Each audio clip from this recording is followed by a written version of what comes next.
চাওক, হোজাই জিলাৰ ডাফলঙৰ এগৰাকী কিশোৰীক এজন যুৱকে বিভিন্ন সময়ত স্কুলত যোৱাৰ সময়ত বিভিন্ন ধৰণৰ অশ্লীল প্ৰস্তাৱ দি থৈছিল। পৰৱৰ্তী সময়ত সেই হিন্দু সম্প্ৰদায়ৰ বিহাৰী যুৱকজনে এই কিশোৰীগৰাকী বিভিন্ন ধৰণৰ প্ৰবঞ্চনাৰে মে মাহৰ 17 তাৰিখত এই কিশোৰীজনক জোৰ-জুলুম কৰি লৈ যায়। লগে লগে পৰিয়ালৰ লোকে কিশোৰীগৰাকীৰ পিতৃয়ে লংকা থানাত এজাহাৰ দাখিল কৰিছিল।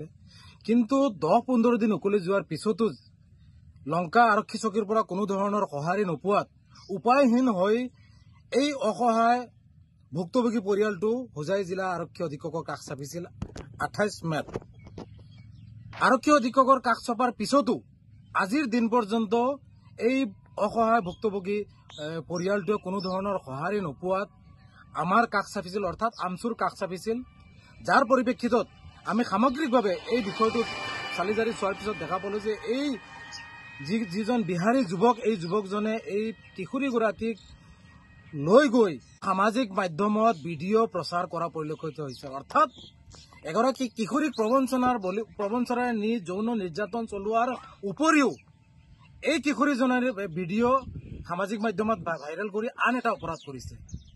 আৰক্ষী আজি 1.5 মাহ উকলি যোৱাৰ পিছতো এই অপৰাধীটোক কৰায়ত্ব কৰিব পৰা নাই, গ্ৰেপ্তাৰ কৰিব পৰা নাই। গতিকে অতি শীঘ্ৰে এই বিহাৰী যুৱকজনক গ্ৰেপ্তাৰ কৰিব লাগে। কাৰণ আমি দেখা পাইছো যে বিগত প্ৰায় 2.5-3 বছৰৰ পৰা হোজাই জিলাৰ বিভিন্ন প্ৰান্তত একাংশ বিহাৰীৰ দপদপনি বৃদ্ধি পাইছে। কাৰণটো কি? আৰু এই ধৰণৰ ভয়ংকৰ অপৰাধ কৰাৰ পিছতো এই নিৰ্দিষ্ট বিহাৰী যুৱকজনৰ প্ৰতি কিহৰ প্ৰীতি?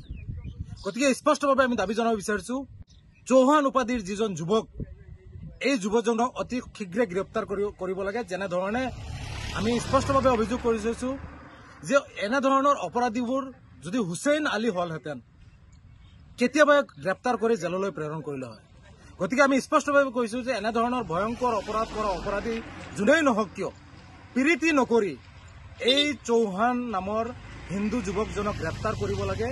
আৰু এই কিশোৰী আৰু কিশোৰীৰ পৰিয়ালক ন্যায় প্ৰদানৰ ক্ষেত্ৰত আৰক্ষীয়ে বিশেষভাৱে ভূমিকা পালন কৰিবলৈ আমি স্পষ্টভাৱে দাবী জনাইছো। অন্যথা এই ধৰণৰ জঘন্য অপৰাধৰ বিৰুদ্ধে এগৰাকী কিশোৰীক যৌন নিৰ্যাতন চলোৱাৰ উপৰিও এই কিশোৰীগৰাকীৰ ভিডিঅ' ফটো সামাজিক মাধ্যমত ভাইৰেল কৰি যি ধৰণৰ অপৰাধ কৰিছে, এই অপৰাধৰ বিৰুদ্ধে ভয়ংকৰভাৱে প্ৰতিবাদী কাৰ্যসূচী হাতত ল'ম। স্পষ্টভাৱে আমি আৰক্ষী অধীক্ষকক আমি দাবী জনাই আছো যাতে পৰিৱেশ বিনষ্ট নহয়, আইন শৃংখলাৰ প্ৰতি লক্ষ্য ৰাখি নিৰপেক্ষভাৱে এই অপৰাধ কৰা অপৰাধীটোক আৰু এই অপৰাধৰ লগত জড়িত থকা অন্যান্য যিসকল আছে, ইতিমধ্যে ভুক্তভোগী পৰিয়ালে স্পষ্টভাৱে নাম উল্লেখ কৰিছে।